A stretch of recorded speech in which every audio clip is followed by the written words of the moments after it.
Our story begins in the strange town of Holmes End. Just an hour's drive away from Newport, Rhode Island, the road into the town snakes and curves around large trees that offer vague hints of sunlight onto the street. The party, each with their own desires and reasons to be in the town, eventually made their way to the Holmes Inn. The first to arrive was a man named Briar Weathers. I drove across the country to get to Holmes End. The journey was dull, save for the odd case I would pick up on my police scanner. A message board brought me here. An odd photo of a tree line with those long hands and a cryptic title. I spent a few hours decoding the cipher, and when I plugged in the coordinates, it brought me here. Holmes End. From what I've learned, the town is in the middle of Newport and nothing. The civilians here seem friendly enough to speak on some of the strange occurrences here. Retired PIs, common pickpockets, and folk tales of lake monsters. Not exactly the center of cold cases I was hoping it would be. As far as I'm concerned, these cold cases I've traced across America don't outline anything to do with Hyde. But I know I will find him. If that thing in the trees moved here, I'll find it and be rid of these nightmares. And hopefully the hub of it all will aid me, the sly and slender, eerily similar to what I'm looking for. For now, this is Briar Weathers, signing out. Following closely behind was a girl named Lauren Brown. Hi, I'm Lauren. I'm a college student currently and for Police Foundations. I learned about Holmes End through a cold case file my professor had. Apparently, there was this bloated corpse near a lake in this town called Holmes End that was never really solved. And he asked if I wanted to investigate it further for some extra credit during the summer. And I said, sure, why not? So, yeah, headed to Holmes End. The town doesn't seem so bad so far. Didn't really seem at all strange. It just seemed like a small town. Yeah. Next was a man named Vincent Barnaby. It all started one day while I was working. Some guy came in claiming he had some little rock statue relating to a long-dead society of rock people. Upon a brief examination of the piece, I found some form of braille etched on the back reading Sly and Slender. After Googling the name, it led me to hop on a bus to the town of Holmes End, where I found myself entering a pub by the same name. Everything seemed normal at first. The only thing that threw me for a loop was that there were people also coming to the Sly and Slender to find answers of their own. Somehow pointed this way. Same as I. An odd coincidence, wouldn't you say? And last but not least, letting her family know she made it there safely, was Crystal Reeves. Hey, Hunter, Delaney. Just wanted to let you guys know that Sam and I made it to Holmes End. I'm surprised there was a bus out here when I couldn't even find the place online, but it's super weird feeling. It looks like every little town from a horror movie, so there's gotta be more to it than just a weird feeling. But when I find that book for my dream, I'll send some pictures. I hope I can find it. Call you guys later. At the Holmes Inn, they learned about their joint connection that someone had called them all here, to a bar known as the Sly and Slender. Eventually they traveled to that bar and stayed until they were left alone.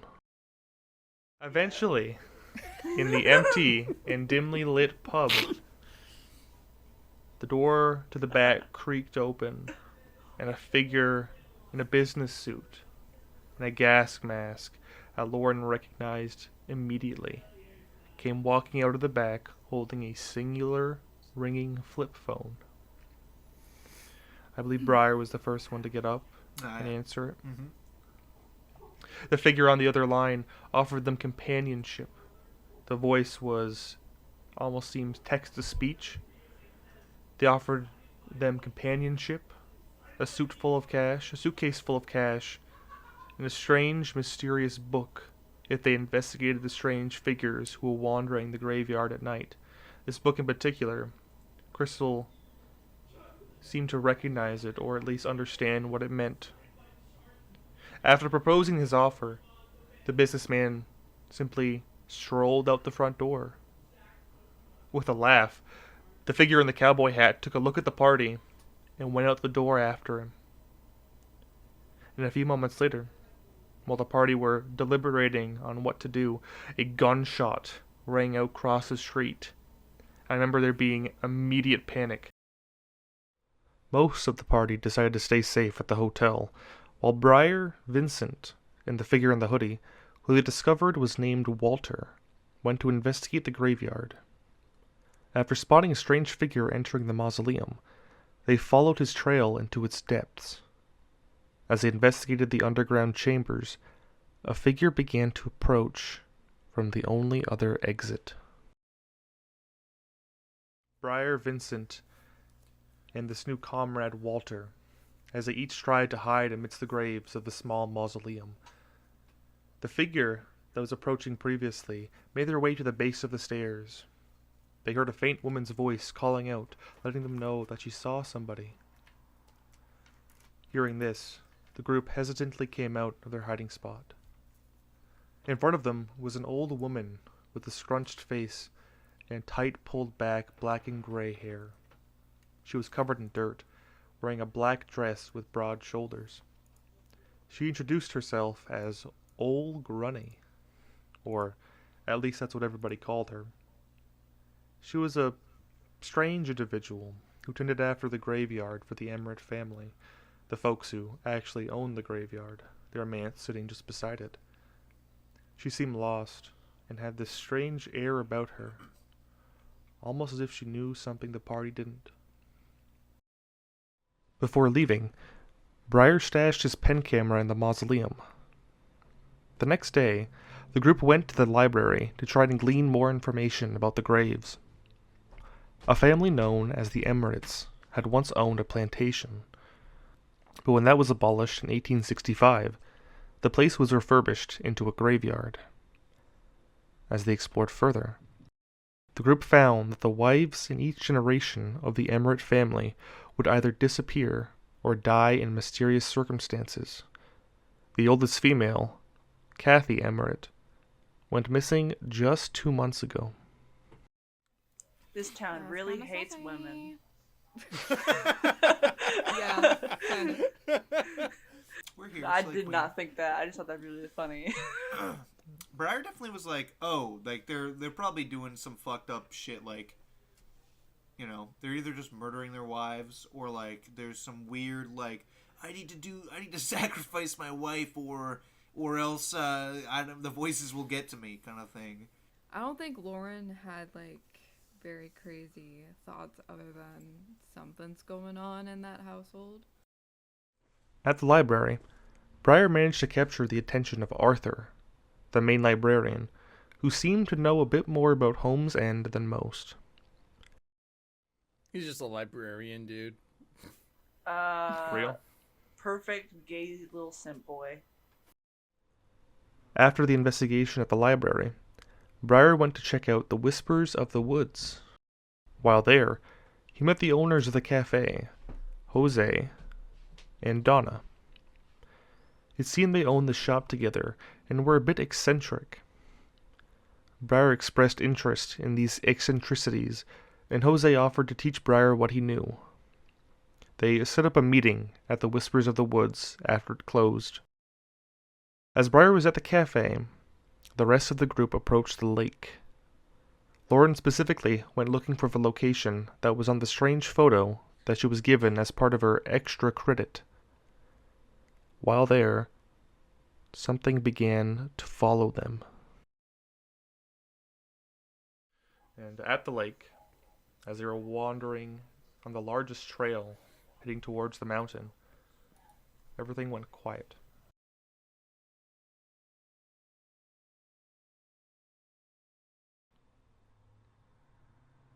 The group immediately knew something was up. Something was watching them.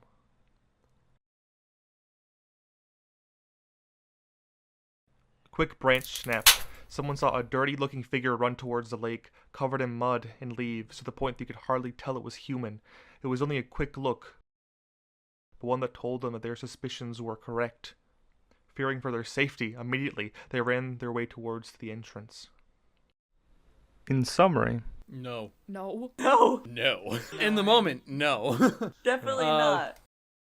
as the day was ending, Briar went back to the mausoleum to pick up the pen camera he had left there. Although it was dark and the tape spanned hours, Briar was persistent. In amidst the hours of nothing, he heard voices approaching the camera. It was two people, a man and a woman, voices which Briar recognized as they had spoken to him previously at the bar. I actually have a little bit of what they said written down. Do you? Yeah, it says, they said, I wonder what he has planned. I can't wait to go into the pools again. When isn't he there? And then the tomb opening and closing. The next day, the group prepared for their investigations. Briar and Vincent purchased a crowbar for the mausoleum, while Lauren and Crystal bought flashlights and tags for the forest. After preparing themselves, Crystal and Lauren went to investigate the lake. They had found a clue on the photo Lauren was given from the case file. By the body, there was a small blue marker, a start of a trail. If they could find that, they would find where the photo was taken. Still cautious from their previous event at the lake, Crystal and Lauren once again experienced that strange quiet. Not wanting to risk anything, but also not wanting to head back, they simply pushed forwards, and eventually the noise of the woods returned. Partway through their journey, something spurred Briar into action, and Briar rushed towards the lake. The day began to set. With dusk approaching, Briar had all the more reason to warn the tomb. Rushing through the trails where Crystal and Lauren would be, the area once again grew eerily quiet.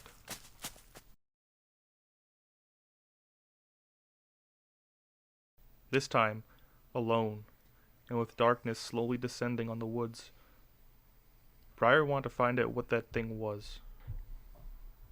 I believe he began to call out. In the midst of this, a horrible throaty scream erupted from the lake, something inhuman. Its voice sounded thick with watering, pulsing anger. It began to run its way up the bank. Horror gripped Briar's insides as he became temporarily insane. Thankfully making his way back to the trail, Briar continued down after Crystal and Lauren, and after a few minutes he met up with them.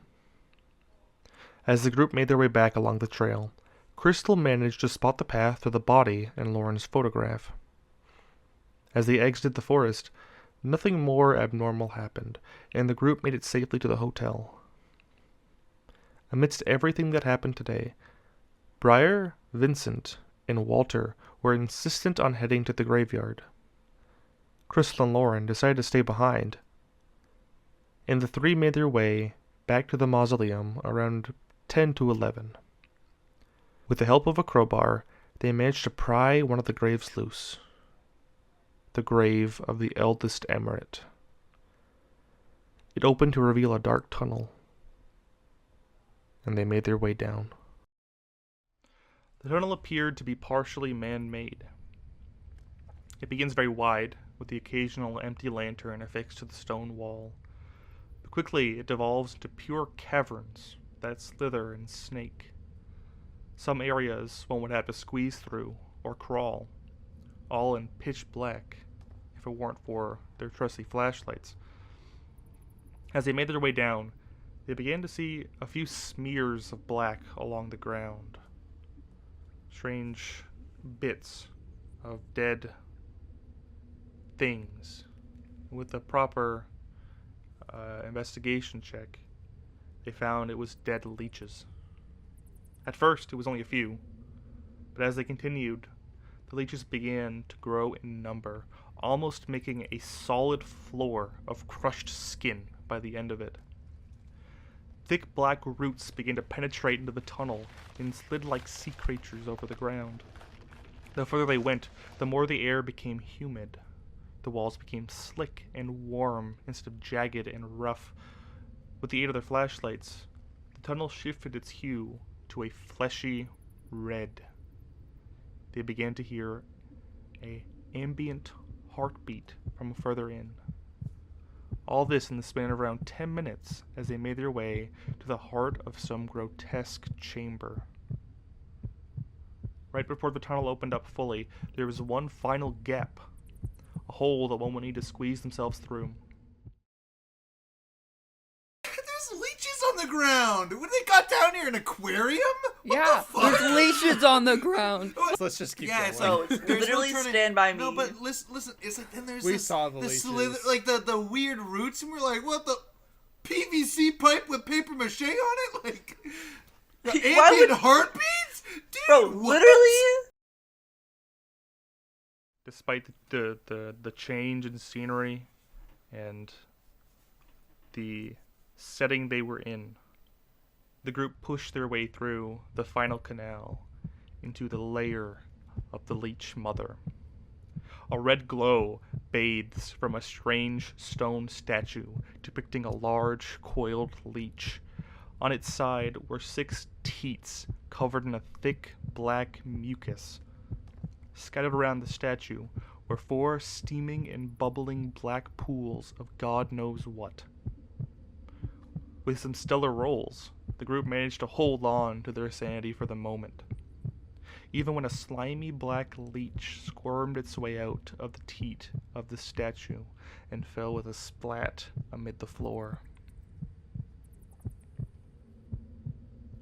Someone was coming. Footsteps began approaching from an opposite tunnel beside the mother. It called out to them. It was a man. He had long, straight, sandy hair, an unkempt stubble, and was wearing nothing but a filthy bathrobe. He just wanted to talk, but the group had seen enough. They began to rush their way out of the horrendous place, but it was too late. The figure was fast, and he knew they had seen his chambers. If they didn't want to talk, he had no other choice. From his stomach birthed a long and flexible appendage, its skin similar to the flayed bodies around him. A leech. A chase began. Unfortunately, Walter rolled low and couldn't simply escape. Worse news? They had to get through the small hole they'd squeezed through to enter the chamber. The group needed to defend whatever this thing was. Fighting was not on their mind. It was clearly more powerful than them. Vincent and Briar raced their way to the exit. Walter was caught up, and Vincent had to push him through the caverns. There was only room for one person to move at a time. They were caught in a line. The leech coiled back and began to bite at the investigators. It would swing and attach itself to them, slowly sucking out their insides. Amidst the commotion, Briar managed to push through the canal and ran like hell without ever looking back. Vincent was caught at the end, and this thing had already suckled onto him. With his remaining strength, he pushed Walter out to the other side before darkness took hold of him. With Vincent's fate now unclear, Briar and Walter made their way back to the hotel, scarred and frightened. Even though it was late, they woke the others and explained what happened at the mausoleum. During the night, Briar had a strange dream. He dreamt of the night he had lost someone dear to him. In the dream, he was wandering through the forest, while a strange figure watched from the sidelines, as if expecting something. The next day, with nowhere else to turn, Briar and Lauren went to the library to talk with Arthur. After explaining the situation, Arthur suggested laying low while he dealt with whatever was happening at the graveyard. There was a large attic in the library, where he suggested the group stay. Meanwhile, Crystal went to go talk to the couple at the Whispers of the Woods, and found an equally eccentric figure sitting by the window. How do you do? The name's Andre Morgan. Dr. Andre Morgan. I'm a licensed therapist working out of the Kraken Asylum. I was known as a prodigy in my younger years. Guess knowledge in the human psyche are burning passions of mine.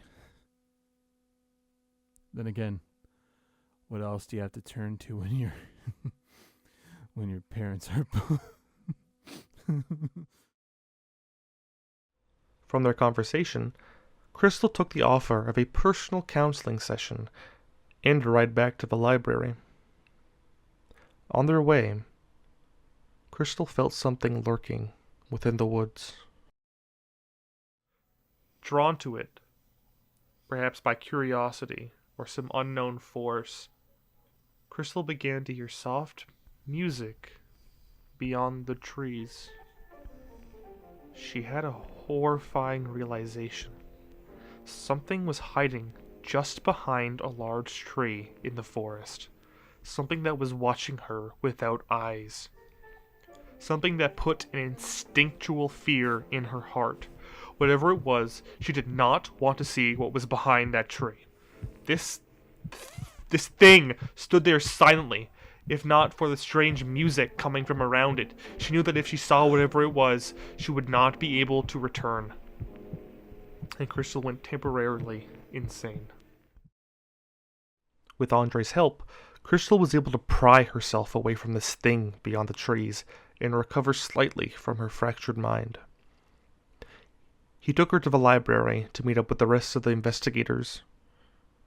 Seemingly safe for the time, the group made their homes in the attic and rested. It was during this, Andre told Briar a story. While he was working one night, there was an immense heat that radiated from one of his filing cabinets. There was a flash of light before it suddenly stopped. Cautiously, he looked inside. Within the cabinet, everything else had burnt to ashes. However, lying within was a strange newspaper clipping. It was dated December 15th, 2020. I believe that was 4 months from the current date.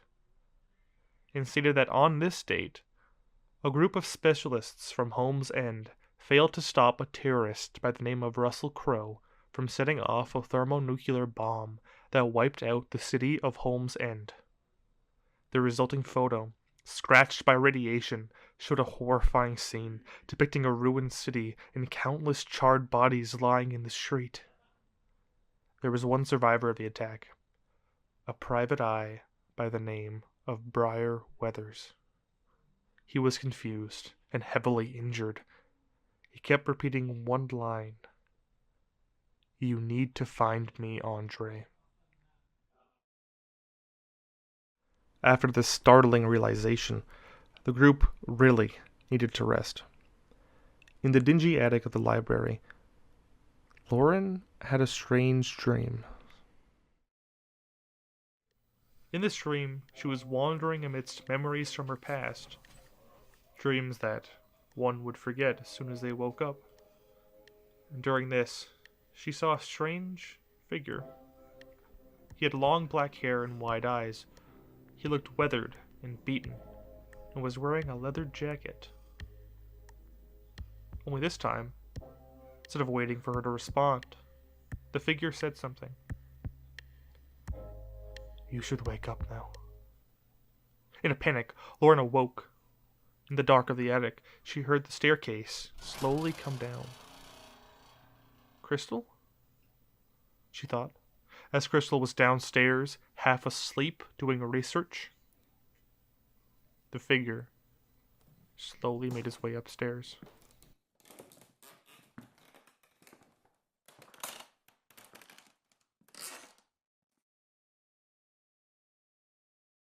This figure made their way up to the attic. It was dark, and Lauren could hardly see anything. As her eyes adjusted, she made eye contact with the man. He was bald, with a stern face, stubble, and lean figure.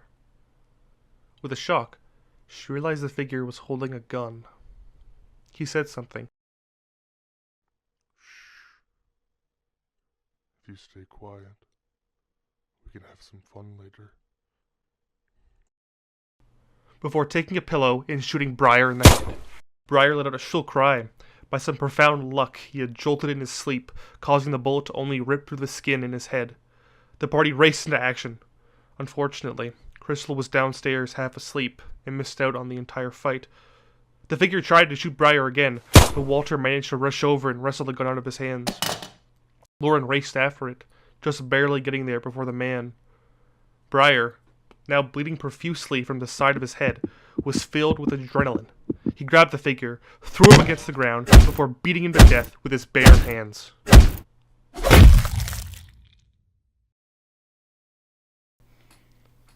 Jesus fucking Christ. What was going through all of your heads? A bullet. Yo, That's so true. After this, the group realized they could not stay in town any longer. In the middle of the night, they took what they could and prepared to leave Holmes End. As they left, those who were perceptive enough noticed something in the woods.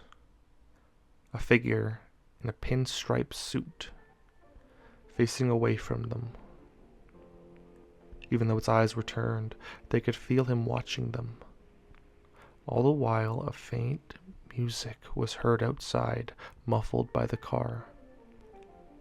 Before they got out of eyesight, the thing ran back into the woods, its limbs startlingly folding backwards as it went. The group left the town. As they did, they each could feel a weight lift off their shoulders, like they were each holding their breath and just realized it. They made their way to a shoddy motel in the neighboring town of Newport. While there, the group rested and recovered for an entire week.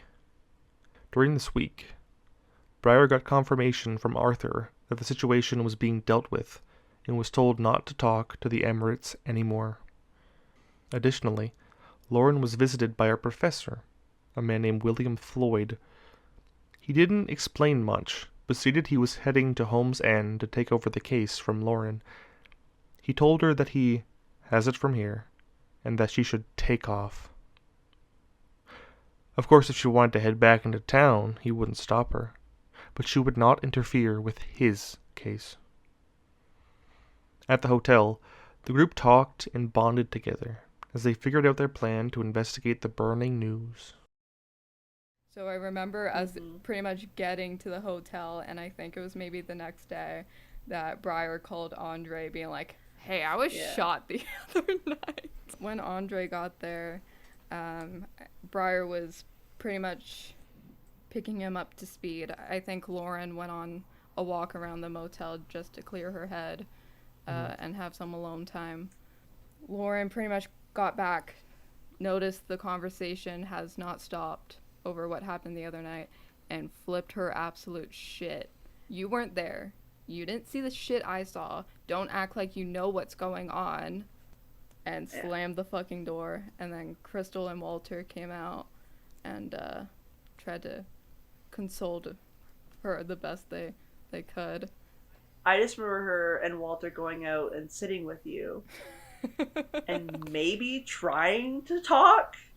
Yeah, it was like both, really awkward. I feel like you both didn't really know what to say, but you guys kind of provided your presence and more so like being like, why are you saying it's your fault? Like, what happened? Yeah. Remember Walter leaving and like you in character nudged on me like and I was like, what?